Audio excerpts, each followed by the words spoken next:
ഒരു പുതിയ വിവാദവും കുത്തിപ്പൊക്കിക്കൊണ്ട് വന്നിട്ടുണ്ട്. PSC ചെയർമാനും PSC ബോർഡിലുള്ള എല്ലാവർക്കും ശമ്പളം മൂന്നിരട്ടിയായിട്ട് കൂട്ടി. വലിയൊരു മഹാഭാവമാണ്. കേരളത്തിലെ ജനങ്ങൾ പട്ടിണിയാണ്, എന്നിട്ട് ഇവർക്ക് മൂന്നിരട്ടി ശമ്പളമാക്കി. ഇതെന്തിടപാടാ എന്നൊക്കെ ചോദിച്ചുകൊണ്ടാണ് പ്രതിപക്ഷവും BJP ഒക്കെ ഇറങ്ങിയിരിക്കുന്നത്. ചെറിയ പടക്കത്തിന് തീ കൊളുത്തും, അത് പിന്നെ മറ്റുള്ള പടക്കങ്ങളിലേക്ക് ബാധിക്കും, അങ്ങ് പൊട്ടാൻ തുടങ്ങും, മാലപ്പടക്കമാകും. ഈ അനുയായികളുണ്ടല്ലോ, കേട്ട പാതി കേൾക്കാത്ത പാതി, ഈ കാള വെട്ടുന്ന കേൾക്കുമ്പോൾ കയറെടുക്കുന്നു പറഞ്ഞാൽ അത് സോഷ്യൽ മീഡിയയിലേക്ക് താങ്ങാൻ തുടങ്ങും. ആരെങ്കിലും ഇതിന്റെ യാഥാർത്ഥ്യം എന്താണെന്ന് ഇതുവരെ ഒന്ന് ചിന്തിച്ചിട്ടുണ്ടോ? ഈ പോസ്റ്റ് ചെയ്യുന്നതിനും ഒന്ന് ആലോചിച്ച് പോസ്റ്റ് ചെയ്തിരുന്നോ? ഒരു സർക്കാർ, അതിന് ഏത് സർക്കാരുമായിട്ട്, BJP സർക്കാർ ആയിക്കോട്ടെ, അല്ലെങ്കിൽ CPM ആയിക്കോട്ടെ, അല്ലെങ്കിൽ കോൺഗ്രസിന്റെ ആയിക്കോട്ടെ, ഏതെങ്കിലും ഒരു സർക്കാർ ഇങ്ങനെ എന്തെങ്കിലുമൊക്കെ ഒരു നടപടി എടുക്കുമ്പം അവിടെയും ബുദ്ധിയുള്ളവരുണ്ടെന്ന് നിങ്ങൾക്കൊന്ന് വിചാരിച്ചുകൂടെ? അവരങ്ങനെ എടുത്തിയാടി ആരുടെയെങ്കിലും ശമ്പളമൊക്കെ മൂന്നിരട്ടിയായിട്ട് കൂട്ടുമോ? ഇപ്പോഴത്തെ പ്രശ്നം എന്താണ്? PSC ചെയർമാൻ്റെ ശമ്പളം 76,000 രൂപയിൽ നിന്ന് 2.5 ലക്ഷമാക്കി മാറ്റി. PSC ബോർഡിലുള്ളവരുടെയും ശമ്പളം കൂട്ടി. ആദ്യം നിങ്ങളൊരു കാര്യം മനസ്സിലാക്കുക, ഈ PSC ചെയർമാൻ ആയിക്കോട്ടെ, ആ മെമ്പേഴ്സ് ആയിക്കോട്ടെ, അവരുടെ കാലാവധി എന്ന് പറയുന്നത് 5 വർഷത്തേക്കാണ്. അവരുടെ ആ 5 വർഷം കഴിയുമ്പം അവർ ആ സ്ഥാനം ഒഴിയണം, പോകണം. ഈ PSC എന്നൊക്കെ പറയുന്നതേ നമ്മുടെ സംസ്ഥാനത്തുള്ള എല്ലാ ഗവൺമെൻറ് ഓഫീസുകളിലെയും ഓഫീസർമാരെ സെലക്ട് ചെയ്യാനായിട്ടുള്ള ഒരു ഫൈനൽ അതോറിറ്റി ആണല്ലോ. അപ്പം അവിടെ ഏതെങ്കിലും വഴിയെ പോയവരെ പിടിച്ചിരുത്താൻ പറ്റുമോ? ഇക്കാലത്ത് ഈ AI യുഗത്തിൽ നല്ല വിവരമില്ലാത്ത, നല്ല ക്വാളിഫിക്കേഷൻ ഇല്ലാത്ത ഒരാളെ പിടിച്ചിരുത്താൻ പറ്റുമോ? ഇല്ല. അതാദ്യം നിങ്ങൾ മനസ്സിലാക്കണം. കഴിഞ്ഞ കുറേ വർഷങ്ങളായിട്ട് യാതൊരു ശമ്പള പരിഷ്കരണവും കിട്ടാതിരുന്ന ഒരു വിഭാഗമാണ് ഈ PSC അംഗങ്ങൾ. കാരണം അവർ ഗവൺമെൻറ് ജോലിക്കാരല്ലല്ലോ. അതുകൊണ്ട് തന്നെ ഗവൺമെൻറ് അതിനെക്കുറിച്ച് പഠനം നടത്തി അത് കഴിഞ്ഞിട്ടാണ് അവർ ആ തീരുമാനം എടുത്ത് ഇവരുടെ ശമ്പളം കൂട്ടാനായിട്ട്.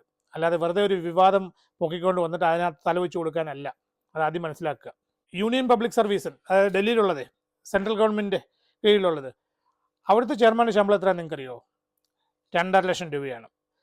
2.5 ലക്ഷം രൂപ കൂടാതെ 5 ലക്ഷത്തിന് മുകളിൽ പെർക്സും മേടിക്കുന്നുണ്ട് അവിടുത്തെ ചെയർമാൻ.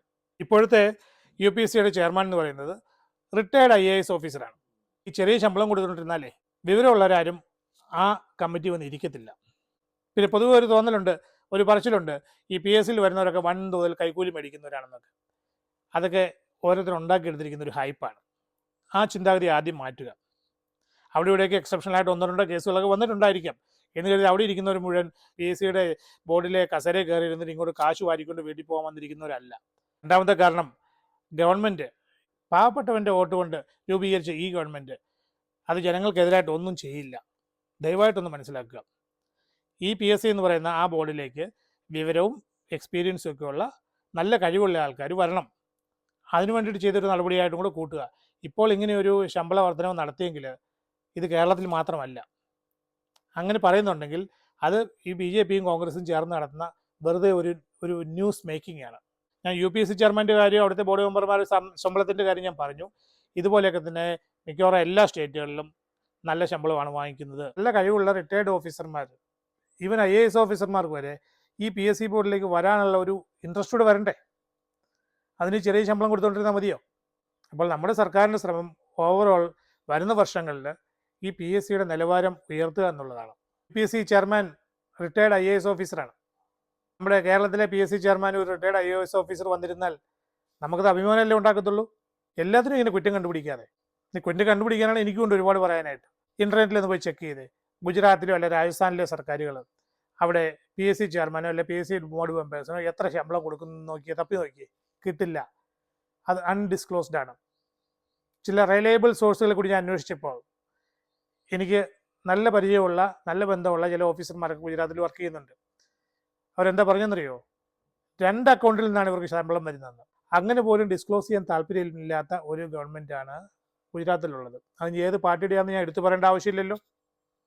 70,000 75,000 ശമ്പളമൊക്കെ മേടിച്ചുകൊണ്ടിരിക്കുന്ന ഒരു PSC മെമ്പർക്ക് 1 ലക്ഷത്തിന് മുകളിൽ ശമ്പളം മേടിക്കുന്ന ഒരു ഓഫീസറെ ഏതെങ്കിലും യൂണിവേഴ്സിറ്റിയിലോ മെഡിക്കൽ കോളേജിലോ ആശുപത്രികളിലോ എവിടെയെങ്കിലുമൊക്കെ നിയമിക്കുമ്പം അവർക്കുണ്ടാകുന്ന വിഷമം നിങ്ങൾ ആലോചിച്ചിട്ടുണ്ടോ? ഞങ്ങൾ വലിയ ഓഫീസർമാരായിട്ട് PSC ബോർഡിൽ ഇരിക്കുകയാണ്, പക്ഷേ ഞങ്ങൾ ജോലി കൊടുക്കുന്ന ആ സാറന്മാരുടെ ശമ്പളം അതല്ല 1 ലക്ഷത്തിന് മുകളിൽ, ഞങ്ങളുടെ ശമ്പളം 1 ലക്ഷത്തിന് താഴെ. നിങ്ങളവിടെ സമ്മതിക്കുമോ? ചെറിയ ബിസിനസ് നടത്തുന്ന ഒരാൾ അവരുടെ കമ്പനിയിലേക്ക് ഒരു സീനിയർ മാനേജറെ അപ്പോയിൻറ്റ് ചെയ്യുന്നു. അയാളുടെ ശമ്പളം 1 ലക്ഷം രൂപ. അതിനായിട്ട് ഒരു 10,000 15,000 ശമ്പളം മേടിക്കുന്ന ഒരു പ്യൂണിനോട് അഭിപ്രായം ചോദിക്കുമാരെങ്കിലും. വെറുതെ സൈനിക്കാകാതെ. സൈനിക് എന്ന് പറഞ്ഞാൽ അസഹിഷ്ണു, ഈ ഒന്നും സഹിക്കത്തില്ല. എല്ലാത്തിനെയും കുറ്റം പറയുക. ഈ ഒരു ഗവൺമെൻറ് എന്ത് ചെയ്താലും അതിനെയും കുറ്റം പറയുക. അതിനെ വലിയൊരു വാർത്തയാക്കി എടുത്തിട്ട് മാക്സിമം പബ്ലിസിറ്റി കൊടുക്കുക. ഈ സൈനിക് സ്വഭാവം നിർത്തുക. അതിലെന്തെങ്കിലും കാര്യമുണ്ടോ ഇല്ലയോ എന്ന് അന്വേഷിച്ചിട്ട് അത് ഷെയർ ചെയ്യുക. 2026 ഇലക്ഷൻ വരുന്നു. അതുകൊണ്ട് ഭരിക്കുന്ന ഗവൺമെൻറ്റിനെ മാക്സിമം അങ്ങ് താറടിച്ച് കാണിക്കുക. അതിനു വേണ്ടിയിട്ട് കുറേ പേര് ഇറങ്ങിയിട്ടുണ്ട്. കൂടുതൽ ഇതുപോലത്തെ പ്രചരണവുമായിട്ട് ഇറങ്ങിക്കഴിഞ്ഞാൽ ഇതിനെ കൗണ്ടർ ചെയ്യാനും ഞങ്ങളെപ്പോലുള്ളവർക്ക് ഇറങ്ങേണ്ടി വരും. നമുക്ക് എല്ലാവർക്കും സഹകരിച്ച് മുമ്പോട്ട് പോകാം. അല്ലാതെ ഇങ്ങനെ കുറ്റം കണ്ടുപിടിക്കാൻ മാത്രം ഇരിക്കാതെ.